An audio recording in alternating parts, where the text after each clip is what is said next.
ஒரு நபித்தோழர் பள்ளியிலே உட்கார்ந்து இருக்கிறார். ரசூலுல்லாஹி ஸல்லல்லாஹு அலைஹி வஸல்லம் அந்த பள்ளியிலே உட்கார்ந்து இருக்கக்கூடிய அந்த நபித்தோழரை சந்திக்கிறார்கள். சந்தித்து கேட்டார்கள், அபு உமாமா, ஏன் தொழுகை இல்லாத இந்த நேரத்திலே பள்ளிவாசலிலே உட்கார்ந்து இருக்கிறார்கள்? யா ரசூலுல்லாஹ், கவலை.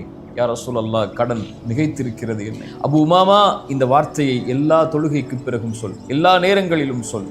அல்லாஹும்ம இன்னி அஊது பிக, யா அல்லாஹ், பாதுகாப்பை தேடுகிறேன், மினல் ஹம்மி வல் ஹஸன், துக்கத்திலிருந்தும் கவலைகளிலிருந்தும், வஅஊது பிக மினல் அஜ்ஸி வல் கஸல், யா அல்லாஹ், சோம்பேறித்தனத்திலிருந்தும் ஏழாமையிலிருந்தும் என்னை பாதுகாத்துக்கொள். வஅஊது பிக மினல் ஜுப்னி வல் புகுல், யா அல்லாஹ், கஞ்சத்தனத்திலிருந்தும், யா அல்லாஹ், கோழைத்தனத்திலிருந்தும், வஅஊது பிக மின் கலபத்தி தைனி வ கஹ்ரி ரிஜால், யா அல்லாஹ், கடனிலிருந்தும் அதன் காரணமாக மக்கள் என்னை மிகைப்பதிலிருந்தும் என்னை பாதுகாத்துக்கொள் என்று அல்லாஹ்விடத்திலே கேள் அபு உமாமா, அல்லாஹ் நீக்குவான். அபு உமா சொன்னார்கள், நான் கேட்டேன், அல்லாஹ் என்னை நீக்கினான். கேட்டீர்களா?